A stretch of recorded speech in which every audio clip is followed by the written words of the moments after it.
Don't be afraid of the dark. Just relax and let the darkness fall over you.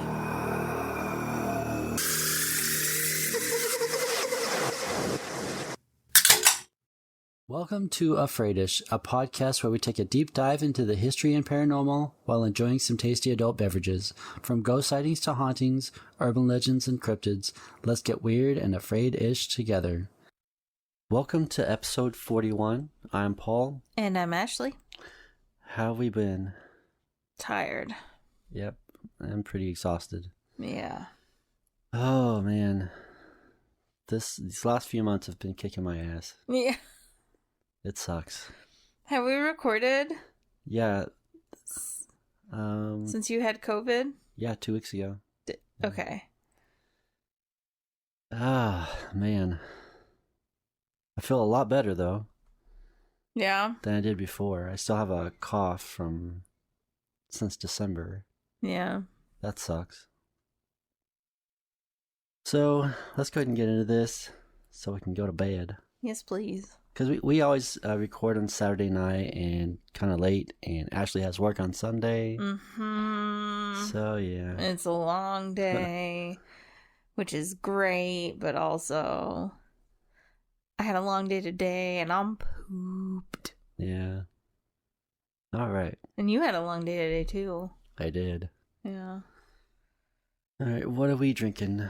You are drinking a makeshift margarita. Yeah, and then, well, for dinner I had a margarita too. You had a green iguana at our local Mexican restaurant. every Friday, Yep. Saturday restaurant. Yeah. I am drinking a strawberry lemonade Crystal Light because I don't feel like alcohol right now. Nice. But I'm high. Nice. All right. Let's get started. Here are 5 fun facts about Victorian houses. 5 fun facts. Number 1. Victorian homes were named after Queen Victoria's era, which lasted from 1837 to 1901. As a result, the style is evocative of that era. However, they are now nearly an interpretation of times before the Victorian era. What's funny is they don't look anything like anything from before the Victorian era. That's the great thing about Victorian architecture. Yeah. Is it's so ubiquitous, but it was trying to be something else so hard. They still look nice though. But... Oh yeah, I love a Victorian. Yeah. All right, number 2. In the 1800s, the Victorian mansion was famous among upper class people. The houses were often enormous, so they stood out among the other residences in the neighborhood. Oh yes. Yep. Number 3. They often featured beautiful architecture and at least 2, but sometimes 3 floors. They often built Victorian homes of stone or wood, and towers, turrets, and gabled roofs were typical. Furthermore, they painted many Victorian era homes in vibrant hues, and the interior was just as odd as the outside. No, but like I'm thinking about all the Victorian houses down in Eureka.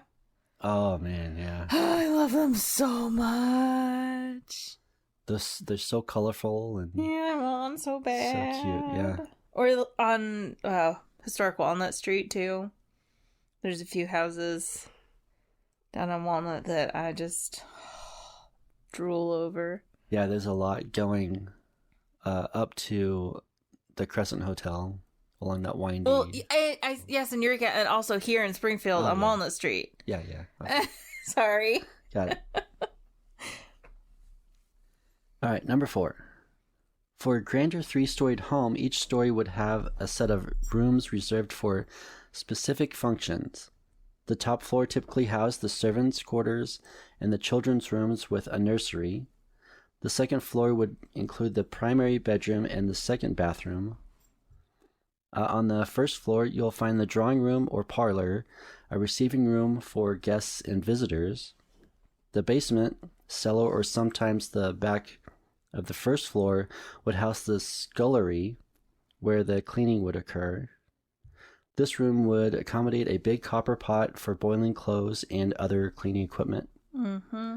Rooms would be closed off, and only those guests who need to use them would be visible. The interior of the homes doesn't function for how we currently live today. Restored Victorian house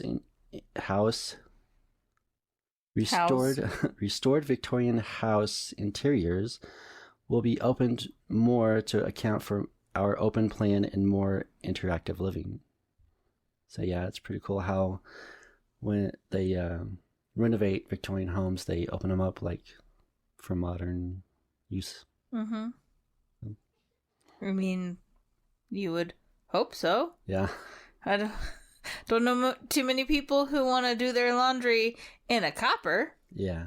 But, you know. Number 5. Some styles of Victorian houses include Queen Anne. These homes have an asymmetrical layout, a gabled roof, and a wraparound porch. They often have brightly colored designs on the interior and exterior. I love them so much. Yeah, those are nice. They're my favorite. I love a wraparound porch. Yeah.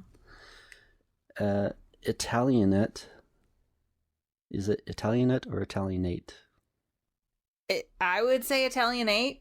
Okay. But I'm not saying that that's correct. Right. These buildings are generally lower and flatter and modeled after Italian Renaissance villas. This style is the least ornamental and decorated of the group. I think there's one in Springfield on Sunshine. I don't know. I'd have to see it. I don't know for sure, but I think so. I've always thought it was trying to be Southwestern, but it could be Italianate. Probably. There's Second Empire. These homes are much less common than the others because of their luxurious architectural features. Only those of the Victorian era upper class had access to this sub-style. It can be identified by its French mansard roof, square or rectangular shape, pavilions, dormer windows, and molded cornices. These houses are replicas of homes found in France during Napoleon III's reign. What is it called again? Second Empire. Second Empire. Yeah. I've literally never heard of that as a architectural style. Folk Victorian. My favorite. This style made the Victorian home within reach for working class American families. This is a modest take on the cherished Victorian style, built with cheaper materials but still adorned with ornate details. The folk Victorian is the most common type of Victorian home in the U.S. Yes, I love them. I googled Second Empire style Victorian architecture, and I'm familiar with this style house. I just never knew that that's what it was called. Yeah. They're beautiful. Yeah. I think they all are, yeah. Yeah. They absolutely all are. But wow. And my favorite, the Gothic Revival. Yes. True to its name, the Gothic Revival house style is distinguished from other Victorian styles by using Gothic windows with high arches, drawing inspiration from medieval architecture and the Romantic art movement. These homes have many gorgeous features, including pointed arches and windows, steep roofs, and ornate detailing. Yes, they are beautiful. Yeah. Now let's sit back and learn about the history of the historic Vaile Mansion in Independence, Missouri. You can discover a distinctive Victorian mansion on a complete city block northeast of the Truman Presidential Library and Museum and a mile north of Independence Square on Liberty Street. The Harvey M. Vaile Mansion was built in 1881 in the Second Empire French Revival style, showcasing Vaile's wealth through its opulent design. Asa B.B. Cross, a Kansas City architect, was responsible for the mansion's design. The 3-story brick mansion facing east features a 4-story tower with a cupola or dome. The walls are adorned with hand-pressed brick and limestone trim, while the height exceeds 100 feet. Wow. The slate roof with ornate wood trim and metal finials completes the mansion's striking appearance. Harvey Merrick Vaile was born in Vermont in 1831 and later moved to New York with his family. He worked as a schoolteacher in various states, such as New York, Pennsylvania, and Mississippi, and saved his earnings to attend law school in Louisville, Kentucky. After graduation, he became a lawyer in Indianapolis.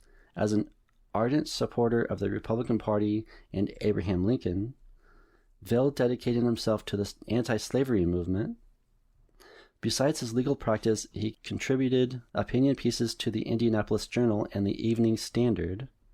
In 1859, Vaile moved to Kansas City and opened a law office with J.J. Crandall, where he eventually married Cecilia Graham of New Orleans County, New York, in 1861. In the 1860s and 1870s, Vaile amassed his wealth by financing the construction of the Erie Canal and operating the Star Mail route from Independence, Missouri to Santa Fe, New Mexico. Following his successful business venture, Vaile shifted his focus to practicing law and moved to Independence with his family by 1870. Alongside his legal work, he invested in real estate, particularly buying vast tracts of land in Independence and other areas. Of course he did. Yeah. Which he used to cultivate crops, orchards, vineyards, livestock, and dairy cattle. All in all, Vaile accumulated more than 2,000 acres of agricultural land. That's a lot. That is a fucking lot. Holy shit. You said 2,000? 2,000. It's crazy. Excessive. The mansion was designed by Asa B.B. Cross and completed in 1881 at a cost of over $150,000, or around $4.5 million today. That is crazy. Oh, to be rich. Yeah. The construction was carried out by O.S. Street with William M. Randall as the masonry contractor. The mansion was surrounded by elaborately landscaped grounds with fountains and gas lamps. There were also several outbuildings, including a stable, a greenhouse, a boathouse, I want a greenhouse. and a pergola. Yeah. The property also featured a spring-fed lake to the north, with an island accessible via a covered bridge. That would be so beautiful. Having your own little island out in a lake. My God. A gazebo and bandstand nearby were perfect for relaxing and entertaining guests. Oh, yes, because often when we have the family over, I think, I wish we had a bandstand. Yeah. The grounds were meticulously cared for with many types of trees, shrubs, and flowers. 2 full-time gardeners were employed to maintain the property during the growing season. The inside of the residence was just as extravagant as the exterior. There were a total of 9 fireplaces throughout the 31-room house. Jesus. 31 rooms and only 9 fireplaces? Yeah, some of them rooms are cold. Yeah. Which featured exotic stonework such as Carrara marble and onyx. The black walnut front door and main staircase added to the luxurious feel, while the white pine interior wood was artificially grained to resemble more exotic woods. Grained or green? grained. Okay. I thought you said green, artificially green. Sorry. And then to resemble more exotic woods. And I was like, that does not make sense. No, they were grained. Grained. Okay. The main floor was divided by 12-foot-high pocket doors, and some ceilings were adorned with murals and frescoes. Ooh. The primary bedroom had a mural that served as a focal point. It depicted a woman reclining in a sheer lace bodice. Bodice? Bodice, yeah. How's it spelled? Bodice. Okay. I don't know what it is. Oh, okay. Like a... I'm assuming they're meaning like a chemise type bodice. Bodice is usually like the upper part of a dress. Kind of like a tight fitting, like a corset type thing? Yes and no. Okay. Not all bodices are corsets, but I guess, well, not all corsets are bodices either. But you would wear a bodice over a corset. Okay. If in like in Victorian era, you Right. definitely would wear a bodice over a corset. But if you're saying it's sheer and white, then I'm guessing it's probably like a shift or a chemise. Okay. I would have to see the fresco. If it's in the bedroom, why not have her in lingerie? Right. You know? Yeah. So. Yeah. Like I said, it depicted a woman reclining in a sheer lace bodice wearing scanty clothes. Okay. The mural was initially painted as a nude figure, which caused a scandal during its unveiling. Yeah. Such a They scandal. put porn in their bedroom. There's no shame in that. Oh, holy Jesus. This led Pearl to clutching. yeah. This led to Mrs. Vaile being alienated from the independent society circles. For her private bedroom. Oh my God. Yeah. The society considered the mural vulgar and inappropriate, even after it was repainted to clothe the figure. What happens in a bedroom? Nothing in the Victorian era. Nothing happens in a bedroom. Yeah. And it doesn't stay in the bedroom either. Apparently. The house was built with all modern amenities, including indoor plumbing, served by a 6,000-gallon water tank. Jesus Christ. Yeah. Wonder how often they had to have that come filled. 6,000 gallons. I don't know. That's a lot. You'd still, like, it is a lot, but it's not a lot when you think about, like, how much water is required to run a household on a household our size on a day-to-day basis, Right. let alone a fucking mansion. Right. A gas well on the property furnished fuel for heat and lights. The gasoliers in the two front parlors were initially commissioned for the White House during President Rutherford B. Hayes' term. However, they were damaged during transportation from Europe. Harvey purchased them to use in his home, and they have been converted to electric chandeliers. In the early 1880s, Vaile became famous for his involvement in the Star Route scandal. He was accused of violating contracts related to the Star Route mail lines and defrauding the government.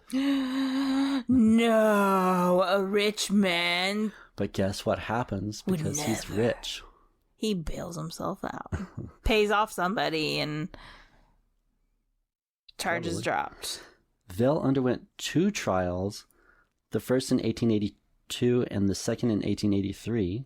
Despite the accusations, he was found not guilty in both trials. Okay. Yeah. Sophia Vaile was believed to suffer from stomach cancer and died at home in February 1883 of a laudanum or morphine overdose while Harvey was away in Washington, D.C. Harvey never remarried and died in 1894.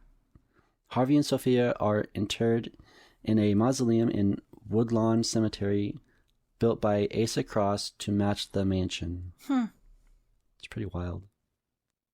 The Vailes had no children and thus left their estate to the Kansas City Ladies College on the condition that the college be renamed the Vaile Institute. However, the college couldn't afford to maintain the mansion, so they sold its contents and livestock at an auction shortly after acquiring it. The extended Vaile family was dissatisfied with the endowment and tried to challenge the will in court. They lost twice before settling the matter out of court on their third attempt. The entire estate settling process dragged on for over a decade. Jesus Christ. That's crazy. Carrie May Carroll Sprague eventually owned the mansion and its 33 acres. During her childhood, Carrie May's parents often visited the mansion where she used to accompany them. Carrie May was among the first women to graduate from the University of Missouri's law school and even had a law practice in Independence. Wow. That's pretty cool. The heirs of the mansion asked for her assistance in managing the estate, and she eventually contracted several individuals to help her operate the mansion as an inn, a sanitarium, and a nursing home. Oh, my. Carrie May also attempted to bottle and sell the spring water on the estate to the public through the might sound like pure, but it's spelled P-U-R, water company. Yeah, pure. Pure. Especially, not always, but sometimes it'll be like two little dots or like a line over the U. Right. Yeah. Which was ahead of her time.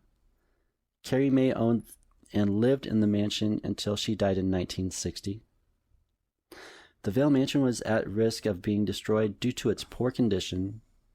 In 1960, Mary Wilfred DeWitt, who served as the president of the Jackson County Historical Society from 1861 to 63, and her husband, J. Roger, bought the building and the surrounding 4-acre block for $60,000. Jeez. Yeah. Which is equivalent to about $621,782 today. But they bought the whole block. Yeah. You can't buy a house for less than that, Especially let alone a whole big. fucking block. Yeah. They bought it to prevent its demolition. Good for them. Although it was being used as a nursing home, the DeWitts made exterior renovations by replacing the roof and most of the exterior woodwork and repointing the exterior masonry walls. The restoration of the intricate... Did you say repainting? It says repointing. It says? Your notes say? Yeah, my notes say... Do you think maybe you mistyped? Repainting the exterior? Repointing. I don't... Is that a thing? Am I being obtuse? Repointing the exterior masonry walls. Oh! Right? Everything you need to know about repointing brick and how to do it. Oh, okay. Okie dokie then. So... Construction bros, don't at me. I don't give a fuck about none of that shit. So I guess they repointed the bricks. Okay. The restoration of the intricate woodwork and slate roof was entrusted to Waldemar R. Kurok. In 1969, Mrs. DeWitt succeeded in placing the mansion on the National Registry of Historic Places. However, it was closed down by the City of Independence in 1982 because it did not comply with city codes. Following the incident, Mary Mildred DeWitt donated the house and surrounding grounds to the City of Independence in February 1890. Oh, goddamn. I can't talk. She donated the house and surrounding grounds to the City of Independence in February 1983. Tragically, she passed away less than a week after donating. Oh, jeez. That's crazy. The Victorian Society of the Vaile Mansion DeWitt Museum held its inaugural meeting on May 15th, 1983. Mrs. DeWitt belonged to the Independence chapter of the Daughters of the American Revolution. and the members of the chapter were highly involved and supportive during the formative years of the society. They made numerous donations and served on the society board. In 1983, the society recorded 139 charter members. Roger T. Sherman was the first president of the society and served until 1990. The first life member of the society were Roger T. Sherman and Mitchell Anderson. Even in the early days, the members of the society thought about the future, not just restoring the mansion to exemplify the beautiful Victorian style we see today, but raising funds to maintain the site for years to come. Wow.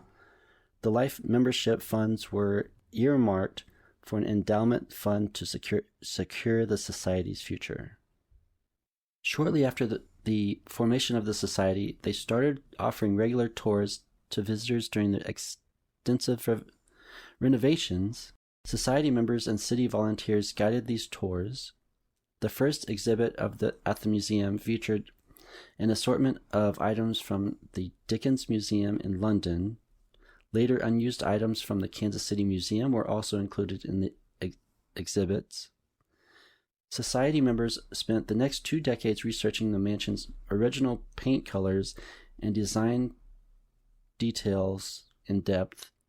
The walls, molding, and murals have been restored to resemble the original as closely as possible. Wow. That's pretty cool. The society has raised over $1 million towards restoring and furnishing the mansion's interior through tours and fundraising events. The Strawberry Festival, which began as the Victorian Fancy Fair in 1985, is one such event. Victorian Fancy Fair? Yeah. Strawberry Festival is a much better name. In today's currency, the amount raised by the society is equivalent to about $2.8 million.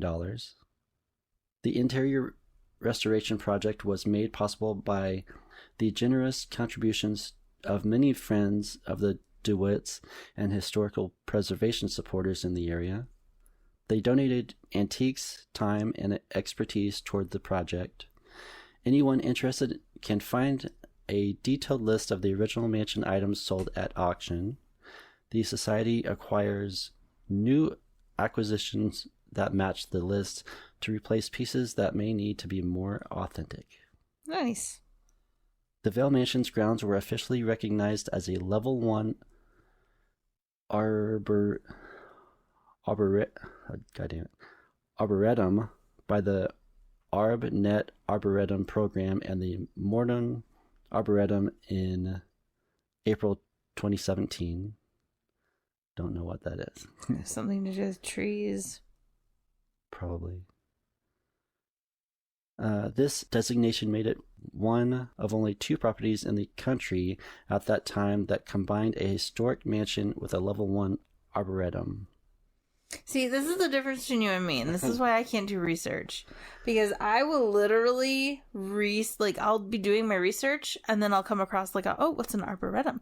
And I'll start doing research on those. And then I'll go down an arboretum wormhole, and then it'll something else, and something else, and something else. And that's why I never get down. I just don't have time to go down these wormholes. The fact that you can resist it is just... I know, I just don't have cannot time. relate.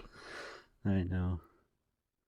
The Missouri State Champion Smoke Tree, a Liberty elm from the Elm Research Institute, and a stunning alley of 30 sugar maple trees arranged in 2 parallel rows of 15 embellished the grounds. I'm not sure where the smoke tree. I don't know. On the grounds? Yeah. Somewhere? Alan Branhagen's books, Native Plants of the Midwest and the Midwest Native Plant Primer, have featured several trees on the Vaile grounds. The Vaile Mansion, DeWitt Museum, and Arboretum is an organization that operates as a nonprofit and aims to preserve, maintain, and present a historically significant Victorian-era estate in Independence, Missouri.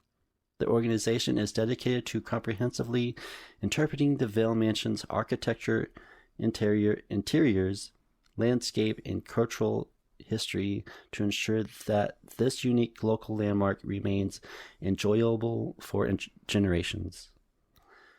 I just wish I could talk today. It's okay. I couldn't talk all day either. All right. Now for the hauntings. Woohoo! Step inside the Vaile Mansion and you'll be transported to a world where the supernatural and the everyday collide in a thrilling and spine-chilling way. This historic mansion is a hub for unexplained occurrences and is home to some of the most fascinating tales of the paranormal you'll ever hear. The Vaile Mansion has everything from mysterious apparitions to unexplained sounds and smells. One of the most famous tales involves the ghostly apparition of a woman in a white dress, of course. Mm-hmm.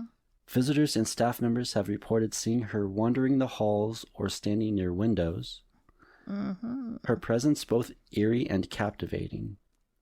Could she be the ghost of Mrs. Vaile herself, or another woman connected to the mansion's history? The mystery surrounds her appearance only adds to the mansion's haunting allure. But the woman in white is not the only ghostly presence within the mansion's walls. Visitors have reported hearing unexplained footsteps, voices, and other eerie sounds throughout the building, adding to the overall sense of unease. Some guests have even experienced sudden drops in temperature, known as cold spots, in rooms with no apparent draft. The sensation of a ghostly presence is palpable in these moments, and it's enough to make even the bravest visitor feel uneasy. But that's not all. The Vaile Mansion is also home to phantom smells, such as the scent of perfume or cigar smoke that seem to come from nowhere. It's as if the mansion is alive with the lingering memories of its past inhabitants, and their presence can be felt in every corner of the building. Mm-hmm. Some witnesses have even experienced poltergeist-like phenomena, such as objects moving on their own, doors slamming shut, or lights flickering without any discernible cause. These occurrences are a reminder that the Vaile Mansion is a place where the veil between the living and the dead is thin, and the spirits of those who once called it home still roam its halls. In short, the Vaile Mansion is not for the faint of heart. It's a place where the supernatural seems woven into the very fabric of its existence, and the past and the present collide in a chilling and unforgettable way. Are you brave enough to step inside and experience the spine-tingling tales of the Vaile Mansion for yourself? So. Yeah. Or would it make you afraid-ish? I think it'd be okay. I didn't hear anything that was too... Yeah. I mean, it's just... I don't know. I'm kind of at the point where, like, dead people don't scare me as much as, like, alive people, so... I know, yeah. It would be fun to visit there. Yeah, it would. All right. And that is my episode. Woohoo! That's pretty cool. Yeah. So I think the next few episodes I'm going to stick in the northwest part of Missouri. Okay. Because there's a lot of fascinating places that I found while researching this one. Yeah. Like, there's a president that used to live up there near Kansas City. Okay. Apparently his old house is haunted, and some of the hotels he stayed at. Okay. So that's pretty cool. What president? I said it earlier. We'll find out. Okay. I forgot. I'm sorry. It's okay. Anyways, do you have anything you want to... No, I'm just tired. Me too. My weed's wearing off and it's making me sleepy. Yeah, I'm trying not to cough through this whole thing. Yeah, you're still struggling. Yeah, it sucks. It's like the main reason we haven't recorded is because you can't talk. I'll say like a bullet point, and then I'll have to stop and cough. It's crazy. It sucks. Yeah. All right. Let's get out of here. Okie dokie. If you have any stories or requests of anything you want to hear about or know anyone who does, please email me at afraidishpodcast@gmail.com. Facebook, Instagram, and Threads at afraidishpodcast. Tell me what haunted location you want to hear about or any paranormal thing. Give me some personal stories. I would love to read some personal stories. Yeah. All the links will be in the show notes. I have this on YouTube as audio. You can listen almost anywhere you listen to podcasts. Rate and review on Apple Podcasts and rate on Spotify. 5 stars, please. You can now support this show with a small monthly donation to help sustain future episodes. The link for that will be in the show notes. I'll try to work on Patreon this year, hopefully. And I'm still working on some merch for the merch store. Trying to get the logo on the shirt a little smaller because it's kind of wide. Yeah. On the chest there. So working on that. Yeah. And, send me some feedback on what kind of merch you want. Somebody did tell me they wanted to see some more like beer glasses or anything to do with liquor. Yeah. Like shot glasses and whatnot. Okay. So I'll work on that. Some tall boy glass or tall boy? Highball. Tall boy. And I might throw a couple of coffee cups in there too. Okay. I like a nice 20-ounce coffee cup myself. Yes, I know. Trust me, I know. You just bought me a new one. I like did. it a lot. Yeah, I was like, he's gonna hate this. No, I like it. He's gonna hate it. He's gonna hate this coffee cup. He hates everything. No, I like it. I almost didn't buy it for you. I almost put it back and said, fuck him. He won't like it anyway. Well, I like it. It's nice and big, and I love it. No, I know. I'm glad you like it because I did not think you were. Yep. Anyway, until next time, don't be afraid of the dark. Be afraid-ish of what's in it. Bye. Bye. The mural was initially painted as a nude figure, which caused a scandal during its unveiling. Yeah. Such a scandal. They put porn in their bedroom. There's no shame in that. Oh, holy Jesus.